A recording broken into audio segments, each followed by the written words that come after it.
जयकारा बोलो माता रानी का। जगत माई महामाई माँ भद्रकाली की जय बोलो। माता रानी के सांचे दरबार की जय बोलो। कुंभ राशि वाले बंधुओं, स्वागत है आप सभी का मंथन भिंड यूट्यूब चैनल में। बंधुओं, मकर संक्रांति के बाद जब भी आप घर से बाहर निकलें तो अपनी जेब में यह एक गुप्त महाशक्तिशाली और बेहद पवित्र चीज को हमेशा अपनी जेब में रख कर निकलें। फिर आप देखें यह दुनिया कैसे आपके सामने झुक जाती है। आपका शत्रु भी आपके सामने घुटनों पर बैठ जाएगा, आपका बाल भी बांका नहीं कर पाएगा। आप जो भी चाहेंगे वह सब कुछ आपके कदमों में आ गिरेगा। बड़े से बड़ा विवाद हो वह सुलझ जाएगा। चाहे आपका प्रेम संबंध हो, वहां भी आपका प्रेमी आपके आगे पीछे नाचेगा। पति पत्नी के बीच यदि विवाद रहता है तो वह समाप्त हो जाएगा। और यह तो आपके घर की बात है। घर से बाहर चाहे किसी भी प्रकार की समस्या आपके जीवन में हो, काम धंधा व्यापार नहीं चलता है तो वह भी बहुत अच्छा चलने लगेगा। लाखों करोड़ों की आमदनी होने लगेगी। याद रखना कि देने वाला जब देता है तो छप्पड़ फाड़ कर देता है। ऐसा ही कुछ आपके साथ हो जाएगा। चाहे लाखों करोड़ों का कर्जा ही क्यों न हो, वह भी चुटकियों में समाप्त हो जाएगा। हर जगह से आपको मदद मिलनी शुरू हो जाएगी। जहां से आपने सोची थी वहां से तो मिलेगी ही। जहां से आपने कोई उम्मीद भी न की थी वहां से भी आपको मदद मिलनी शुरू हो जाएगी। और जब संपूर्ण दिव्य शक्तियों का प्रेम और आशीर्वाद आपको मिल जाएगा तो आपकी हर एक मनोकामना अपने आप पूरी होती चली जाएगी। और ऐसा कब होगा? जब आप इस एक दिव्य चीज को अपने पास हमेशा रखेंगे, अपने शरीर से लगाकर रखेंगे। यह एक अंग स्पर्शी उपाय है। यह चीज इतनी शक्तिशाली, इतनी दिव्य और इतनी सकारात्मक ऊर्जा को उत्सर्जित करने वाली है कि जो भी इसे धारण कर लेता है, अपने पास रखता है, उसके पास किसी भी प्रकार की नकारात्मक ऊर्जा हो, नजर, टोना टोटका, तंत्र मंत्र या फिर भूत प्रेत पिशाच, कोई भी तांत्रिक शक्ति, नकारात्मक शक्ति हो, उसका बाल भी बांका नहीं कर सकती है। जी हाँ बंधु, अब समय आ गया है जब आप अपने जीवन में मन चाहे बदलाव लेकर आए। आपने बहुत संघर्ष देखे हैं, जीवन में ऐसे ऐसे उतार चढ़ाव देखे हैं जिनके बारे में सोचकर भी लोगों को पसीने आ जाएं। जी हाँ बंधु, कई बार तो स्थिति ऐसी भी बन गई है जब आपकी जान पर ही बन आई है। पूरी दुनिया ने आपका साथ छोड़ दिया और आपको तो ऐसा भी लगने लगा जैसे कि भगवान भी शायद आपके बारे में सोचना भूल गए हैं। अब आपके नसीब में केवल और केवल अंधकार ही है। परंतु कहीं ना कहीं आपके अंतर मन में उम्मीद की एक किरण है, वह कभी नहीं मरती है। और वही उम्मीद की किरण आपके आत्मविश्वास को जगाती है और आप बड़ी से बड़ी परेशानी से लड़ते हुए वापस आ जाते हैं। आज आप अपने जीवन में जहां पर भी हैं, वह केवल और केवल अपनी शक्ति, अपने बलबूते पर हैं। दूसरों का क्या करें, आपके तो अपनों ने ही आपको कहीं का नहीं छोड़ा है। जिन पर आपने भरोसा किया, जिनके ऊपर आपने छोटी से छोटी जिम्मेदारी भी दी, उन लोगों ने आपको हमेशा आपकी जरूरत पड़ने पर धोखा ही दिया। हमेशा आपकी भावनाओं के साथ खिलवाड़ किया और ऐसे ऐसे लोगों ने आपको दुख दिया जिनके लिए आपने अपने जीवन में सब कुछ किया। अपना जीवन ही, अपनी खुशियां, अपना दुख दर्द सब कुछ भुलाकर उनके लिए आपने मेहनत की। लेकिन समय आने पर उन्होंने भी आपको नहीं छोड़ा, उन्होंने भी आपको दुख ही दिया। लेकिन अब बंधुओं, समय आ चुका है जब आप अपने बारे में सोचें। अब आपका समय आ चुका है। आपको बस सही समय पर सही कार्य करने हैं। कोई भी गलती दोहरानी नहीं है। देखिए, यदि आप पुरानी गलती ही दोहराते रहेंगे तो पुराने परिणाम घूमकर आपके पास आते रहेंगे।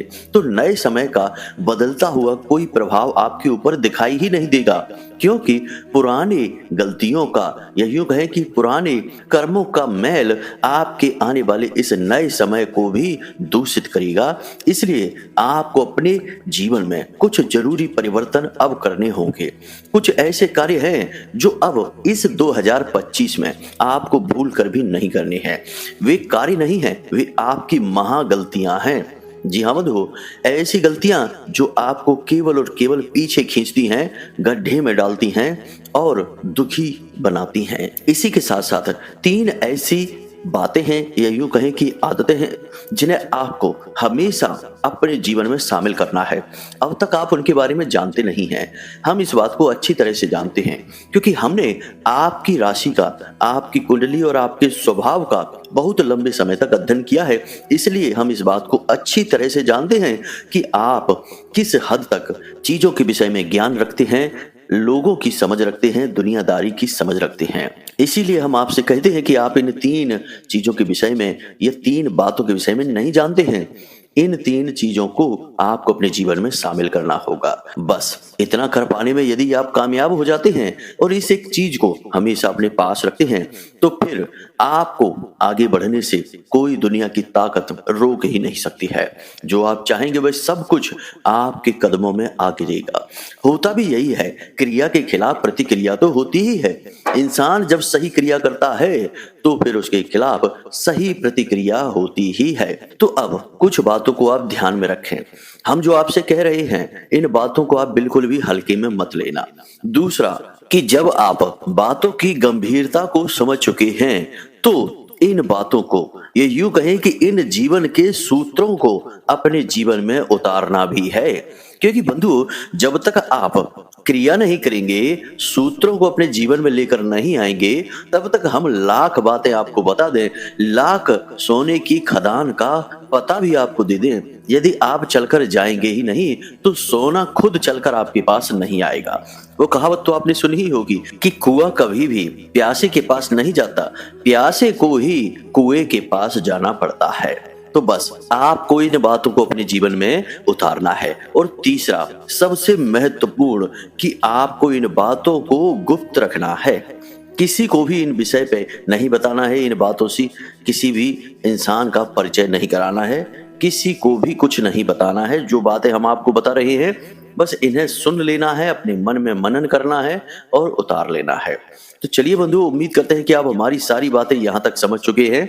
अब कार्यक्रम में आगे बढ़ते हैं महामाई को याद करते हुए, क्योंकि महामाई का आशीर्वाद न मिला तो दुनिया का हर कार्य निरर्थक है, व्यर्थ है, मिट्टी है। इसलिए माई का आशीर्वाद लेकर ही आगे बढ़ेंगे ताकि हर कार्य अमृत के समान सिद्ध हो जाए।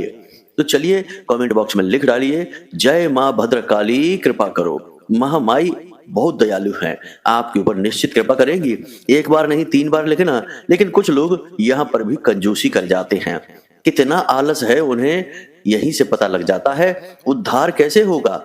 एक बार महामाई का नाम लेने में भी लोगों को संकोच लगता है। 3 बार तो छोड़ो, बहुत सारे लोग तो 1 बार भी नहीं लिखते हैं। पता नहीं कैसे महामाई उनके ऊपर कृपा करेंगी जब उनके मन में भाव ही नहीं है। तो बंधुओं, बिल्कुल भी आलस ना करें, माई के लिए अपना भाव प्रकट करें, लिख डालें, जय मां भद्रकाली कृपा करो। 1 बार नहीं 3 बार लिखें। साथ ही साथ बंधुओं, यदि आप इस चैनल कार्यक्रम पर पहली बार आए हैं तो आप इस चैनल को सब्सक्राइब कर लीजिए और कमेंट बॉक्स में लिख डालिए, मैं भी माई के परिवार का हिस्सा हूं। ऐसा करते ही महामाई की सीधी कृपा आप तक पहुंचेगी और अगले 3 दिनों में आपको निश्चित तौर पर एक बहुत ही अच्छी खुशखबरी प्राप्त होगी। वह कार्य आपका बन जाएगा जिसके लिए आप अब तक दुखी और परेशान थे, क्योंकि महामाई का आशीर्वाद आपको प्राप्त हो जाएगा। यह कार्यक्रम महामाई के धाम से प्रसारित हो रहा है, महामाई का आशीर्वाद लेकर आपके पास आया है। तो चलिए बंधु, जल्दी से कमेंट बॉक्स में लिख डालिए, मैं भी माई के परिवार का हिस्सा हूं। तो अब चलिए अपने मूल विषय को प्रारंभ करते हैं बंधुओं। सारी बातें अब ध्यान से समझना। गुरुजी, एक बात बताओ, आप कहते हो वीडियो में कुंडली का विश्लेषण करवाओ, क्या कुंडली का विश्लेषण करवाना जरूरी है? हाँ, कुंडली का विश्लेषण करवाना जरूरी है। क्यों जरूरी है? देखो, जैसे हम बीमार होते हैं तो हम डॉक्टर के पास जाते हैं, अपनी रिपोर्ट लेकर जाते हैं और रिपोर्ट के आधार पर डॉक्टर हमें दवाइयां देता है और वे दवाइयां जब हम खाते हैं तो हमें आराम भी मिलता है और हम जल्दी ठीक भी हो जाते हैं। बजाय इसके कि हम ऐसे ही अंदाजे से दवाइयां लेते रहें, खाते रहें, कभी ठीक होंगे, कभी नहीं होंगे, कभी रिएक्शन भी हो सकता है। आपकी कुंडली जो है वह आपकी रिपोर्ट है, आपका एक्सरे है कि आपके जीवन में कहां कष्ट है, कौन सी ग्रहों की दशाएं हैं जो आपको रोक रही हैं, परेशानी आपके जीवन में पैदा कर रही हैं। कोई दोष तो नहीं है, जैसे पितृ दोष होता है, ग्रहों से अलग अलग ग्रहों से जनित होता है। कोई अनिष्ट ग्रह योग तो नहीं है, कोई बाधा तो नहीं है। तो ये आपकी रिपोर्ट है। अगर आप अपनी रिपोर्ट दिखा देंगे तो आपको सटीक समाधान मिलेंगे, समस्याओं का सही कारण पता चलेगा और जीवन में खुशहाली आएगी। नहीं दिखाएंगे तो अंदाजे से दवाइयां लेते रहिए, ठीक होने की कोई गारंटी नहीं है। मकर संक्रांति के बाद 3 बहुत ही अद्भुत ग्रह योग बनने वाले हैं। सबसे सुंदर योग तो यही बन चुका है कि सूर्य देवता मकर राशि में प्रवेश कर चुके हैं। मकर राशि शनिदेव की राशि है, कारक ग्रह भी शनिदेव हैं और इस राशि के अधिपति भी शनिदेव हैं। तो सूर्य देवता का अपने पुत्र की राशि में आना एक मेहमान के आने जैसा होता है। वैसे तो शनिदेव और सूर्य देवता के बीच में बनती नहीं है, दोनों शत्रुता रखते हैं, लेकिन है तो रिश्ता ही, और रिश्ते का भाव तो मर नहीं जाता। चाहे कितनी ही शत्रुता क्यों ना हो जाए, पिता पुत्र का जो भाव है वह तो कहीं ना कहीं रहता ही है। और दूसरी बात यह है कि सूर्य देवता शनिदेव के घर में, अपने पुत्र के घर में मेहमान बनकर आए हैं 1 महीने के लिए।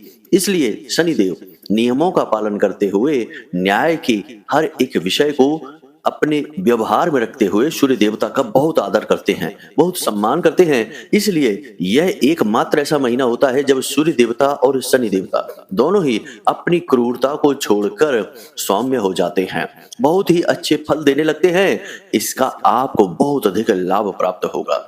जी हाँ बंधु, क्योंकि आपके जीवन में जो पीड़ाएं हैं, कहीं ना कहीं वे पीड़ाएं शनिदेव और सूर्य देव की वजह से ही है। कैसे, जरा ध्यान से सुनिए। बनते हुए काम बिगड़ जाना, जो सोचते हैं वह नहीं होता, कुछ उल्टा सीधा ही हो जाना। आप कोई भी कार्य करने चले वह कार्य पूरा ही नहीं होगा, जरूरत से ज्यादा देरी होना, हर कार्य के लिए बहुत इंतजार करना और रुपए पैसे को लेकर हर वक्त परेशान रहना। जहां भी पैसा लगा दिया, जिसे भी दे दिया, वहां पैसा अटक गया, वापस ही नहीं आया। बहुत सारी और भी चीजें हैं, स्वास्थ्य को लेकर समस्याएं हैं, घर परिवार में भी थोड़ी बहुत उथल पुथल, खींचतान, रिश्ते नातों में प्रेम की कमी, यह सब शनिदेव और सूर्य देव की ही देन है। कहीं ना कहीं इनकी क्रूरता, नकारात्मकता आपको पीड़ित कर रही थी, लेकिन अब इस 1 महीने के लिए यह सारा वातावरण बदल जाएगा। अब यहाँ पर आपको कुछ जरूरी बातें हैं जिनका विशेष ध्यान रखना है। सबसे पहली बात कि हम पहले भी कार्यक्रमों में अपने बता चुके हैं कि प्रतिदिन आपको मंदिर जाना है। अपने आराध्य के, जिनकी भी आप पूजा पाठ करते हैं, जिनके लिए आपके मन में भाव हैं, उन आराध्य के मंदिर में आपको जाना है और नियमावली के अनुसार चालीसा पाठ अवश्य करना है। हनुमान जी के मंदिर जाते हैं तो चालीसा पाठ करें, भोले बाबा के मंदिर जाते हैं तो वहां पर भी चालीसा पाठ करें, या आप चाहे तो पंचाक्षरी मंत्र की 1 माला कर सकते हैं प्रतिदिन भोले बाबा को जल समर्पित करके। और भी जिन देवी देवता के मंदिर आप जाते हैं उनके लिए चालीसा पाठ वगैरह अवश्य करें। इनसे देवता का ध्यान आपकी ओर आता है। जी हाँ बंधु, ऐसे ही इन चीजों का प्रयोग नहीं किया जाता, इनसे दिव्य शक्तियां आकर्षित होती हैं। दूसरा कि मंदिर के दान पात्र में प्रतिदिन पूरे 1 महीने के लिए आपको छोटा सा अंश दान करना है। अपने हिंदू धर्म में, सनातनी परंपरा में, शास्त्रों में लिखा है कि एक इंसान को अपने जीवन का 10% यानी दशांश धर्म में, जन कल्याण में, दान में देना चाहिए। यानी दान देने का विधान है, दान के साथ धर्म जुड़ा है, इसीलिए तो दान धर्म कहा जाता है। तो आपको भी चुपचाप, चाहे 5 रुपए का सिक्का हो, 10 रुपए हो, 20 रुपए हो, जितनी आपकी क्षमता है, योग्यता है, उतना दान पात्र में चुपचाप डालकर चले आना है। मंदिर के दान पात्र में डाला हुआ धन शुभ कार्यों में ही, धर्म के कार्यों में ही प्रयोग होगा और आपका अपने आप उसमें हिस्सा या योगदान बन जाएगा। ये बहुत ही महत्वपूर्ण क्रिया है। दूसरा कि यदि आपके अंदर कोई गलत आदत है, जैसे आप शराब पीते हैं या आप धूम्रपान करते हैं या फिर आप कोई भी अलग व्यसन रखते हैं, जैसे कि तमाम तरीके के व्यसन होते हैं, नशे वगैरह होते हैं, हम तो 2-4 चीज़ों के बारे में ही आपको बता पाएंगे क्योंकि इनका ही हमें अधिक ज्ञान है, इनके बारे में सुना है, देखा है आसपास। तो लोग अक्सर शराब पीते हैं, धूम्रपान करते हैं और तंबाकू वगैरह का सेवन करते हैं। तो ये सारी चीज़ें यदि आपके अंदर हैं तो इस 1 महीने के लिए, जब तक सूर्य देवता मकर राशि में है, तब तक आपको इन चीज़ों का त्याग करना है। वैसे तो हम यही कहेंगे कि आप आजीवन इन चीजों का त्याग कर दें, क्योंकि ये चीजें कहीं ना कहीं आपके जीवन में भयंकर नकारात्मकता को लेकर आती हैं, आपके मन, मस्तिष्क और वातावरण को दूषित करती हैं। तो इन्हें हमेशा के लिए त्याग दें। लेकिन यदि आप ऐसा नहीं कर पा रहे हैं तो कम से कम इस 1 महीने के लिए तो इन्हें त्याग ही दें। यह बहुत ही पवित्र होता है पूरा का पूरा महीना। इसी के साथ साथ आपको अपनी सेहत का भी बहुत ख्याल रखना है, क्योंकि इस पूरे वर्ष में 2025 में आप अपनी सेहत का यदि ख्याल नहीं रखेंगे तो आपको मंगल देव किसी कीमत पर आगे नहीं बढ़ बढ़ने देंगे। याद रखना कि मंगल एक सैनिक हैं, सेनापति हैं। वे स्वास्थ्य को लेकर बहुत अधिक जागरूक रहते हैं। तो आपको जब तक अपने स्वास्थ्य की चिंता नहीं होगी, स्वास्थ्य आप सुधारेंगे नहीं, यानी कि योग, प्राणायाम, कसरत वगैरह को अपने जीवन में शामिल नहीं करेंगे, उल्टा सीधा खान पान करके अपनी सेहत को बर्बाद करते रहेंगे, तो मंगल देव आपसे क्रोधित हो जाएंगे, आपको कहीं से भी लाभ नहीं पहुंचाएंगे। हर वक्त आपके जीवन में अड़चने आएंगी और यह साल भी आपका दुख तकलीफ में गुजर जाएगा। तो यह कार्य आपको करना है, अपनी सेहत का ख्याल रखना है। इसी के साथ साथ वस्त्र जिन्हें आपने एक बार पहन लिए हैं उन्हें दोबारा ना पहने, उन्हें दोबारा पहनने से पहले अच्छी तरह से धो दें। ऐसा अक्सर होता है कि लोग एक ही वस्त्र को कई दिनों तक लगातार पहनते रहते हैं, बाद में उसे धोते हैं। यदि आपके अंदर यह दुर्गुण है कि आप एक बार पहने हुए वस्त्र को दोबारा फिर बिना धोए पहन लेते हैं, तो यह आपके जीवन में दरिद्रता को लेकर आता है। यह दरिद्रता को आकर्षित करने वाली आदत है, इससे आपको छुटकारा प्राप्त करना होगा। तो जब आप अपने वस्त्र को पहन लें, उसके बाद अपने वस्त्र को जब आप धोने जाएं, तो जिस जल से आप अपने वस्त्र को धोएं उस जल में थोड़ा सा समुद्री नमक अवश्य डाल लें। होता यह है कि जब हम वस्त्र पहने रहते हैं तो हमारे आसपास जितनी नकारात्मकता है वह कहीं ना कहीं वस्त्रों में भी समाहित हो जाती है। आखिर वस्त्र हमारे शरीर से चिपके रहते हैं, तो हमारे शरीर से जितनी भी नकारात्मकता है वह वस्त्रों में भी आ जाती है। तो आपको क्या करना है कि इस नकारात्मकता को कहीं ना कहीं दूर करना है, और नमक सर्वोत्तम माध्यम है इस नकारात्मकता को दूर करने का। तो जब आप अपने वस्त्र धोएं तो उसमें थोड़ा सा नमक जरूर मिला लें। अब सबसे महत्वपूर्ण बात कि प्रतिदिन सूर्योदय से पहले जागें। यह बहुत ही जरूरी है आपके जीवन में सकारात्मकता को लाने के लिए। अब आप जब सोकर जागे तो तुरंत अपने बिस्तर को ना त्यागें। सबसे पहले कराग्रे मंत्र का जाप करें, उसके बाद कम से कम 10 से 15 मिनट के लिए आंखें बंद करके अपने ही बिस्तर पर सुखासन में पालथी मारकर बैठ जाएं और मन ही मन इस बात को विचार करें कि ईश्वर की परम पवित्र ऊर्जा आपके आसपास है। इस ऊर्जा ने आपको चारों तरफ से घेर रखा है। यह ईश्वर का प्रेम है, उनका आशीर्वाद है और आपके हृदय की सच्चाई है, आपके दिल की सुंदरता है जो इस ऊर्जा को खींचकर आपकी ओर ला रही है।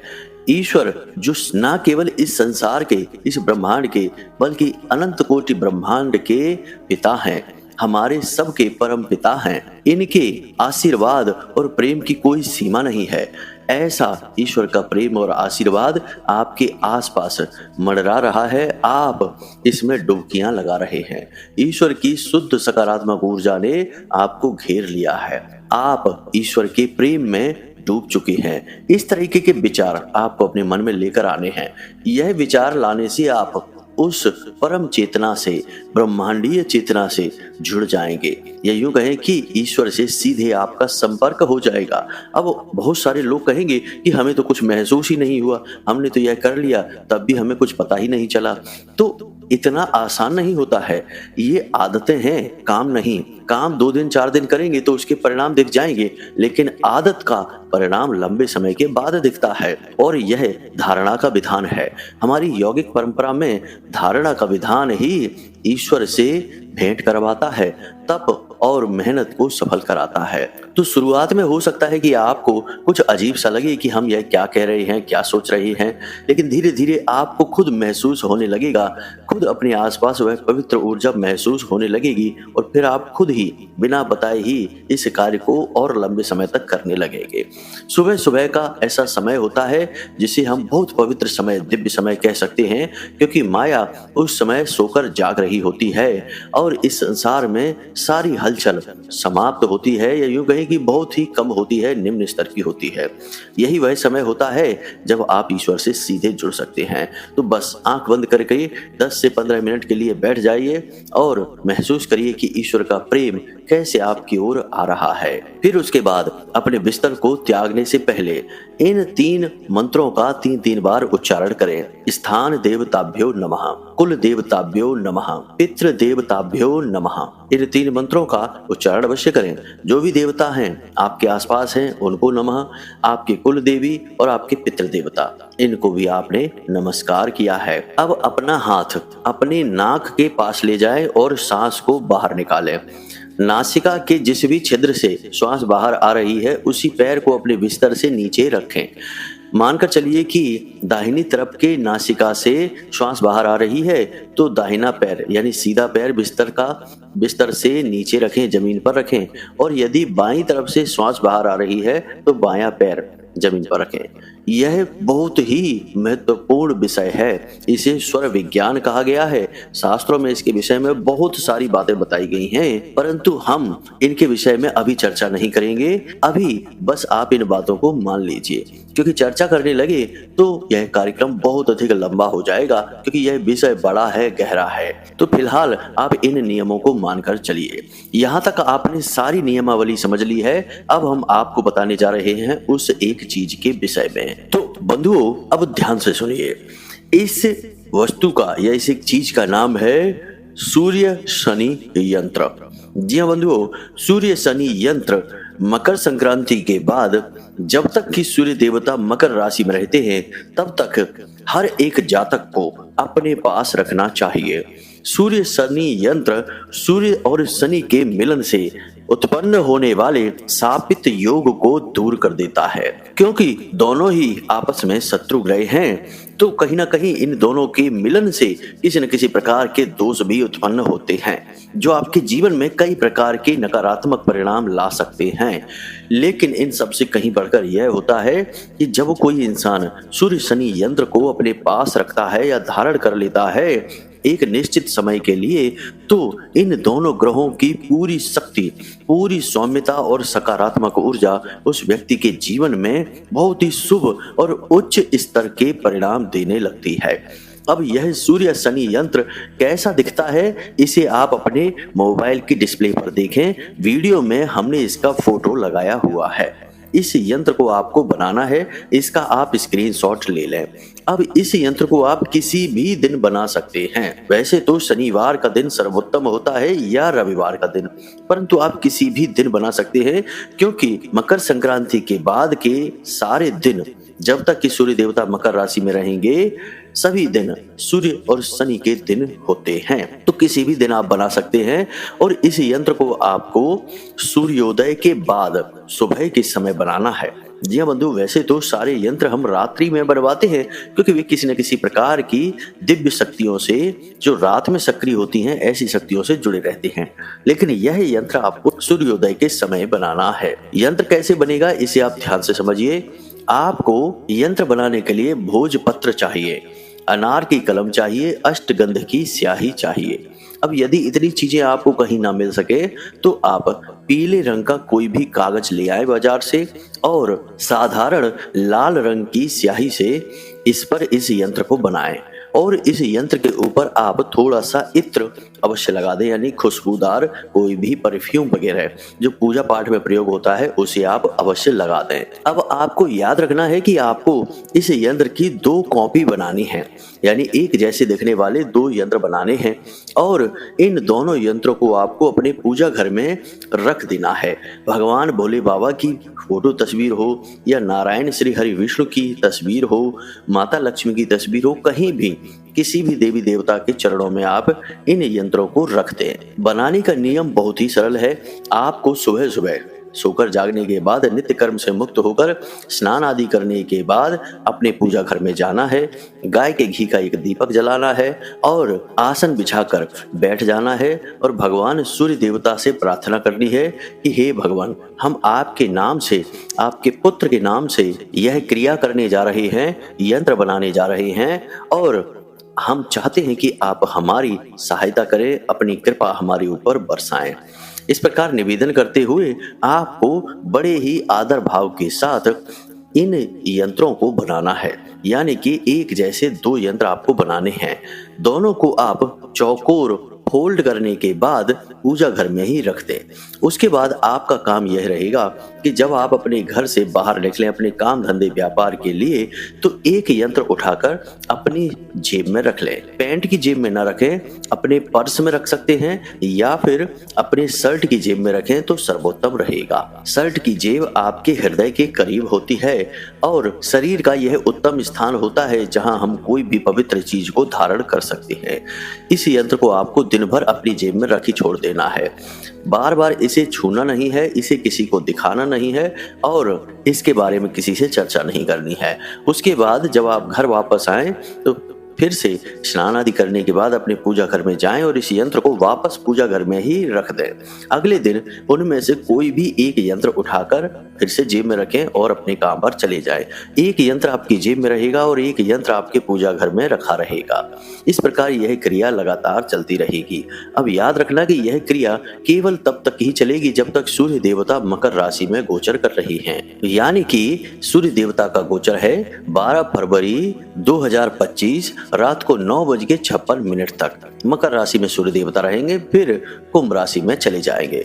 तभी तक आपको यह यंत्र रखना है अपने पास। उसके बाद आपको इन यंत्रों को किसी बहते हुए जल में विसर्जित कर देना है।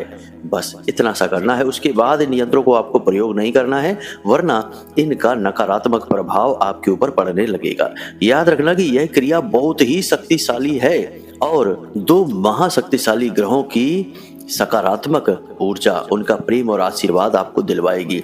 बस चुपचाप इस क्रिया को करते रहना है, किसी से इस विषय में चर्चा नहीं करनी है। अब यंत्र के ऊपर और नीचे एक एक मंत्र लिखा है। इस मंत्र को भी आपको अवश्य लिखना है।